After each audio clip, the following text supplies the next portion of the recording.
Кога Toyota во последната деценија од минатиот век одлучи дека треба да го зголеми своето присуство во Европа, првите задачи што беа доделени се да се конкурира автомобил за овој пазар и да се изгради фабрика за него. Знаеме добро, тоа беше Јарис кој на почетокот на 2001 година започна да излегува од погоните сместени во местото Валенсиен на северот на Франција. Со иницијален капацитет од 150.000 возила, оваа фабрика брзо стана еден од значајните производствени центри на Toyota.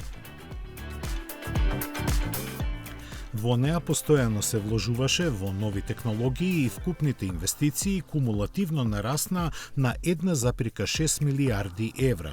Од 2021 таму почна да се произведува и популарниот Јарис Крос, од кој беше и 5 милионитото возило кое се симна од монтажните ленти.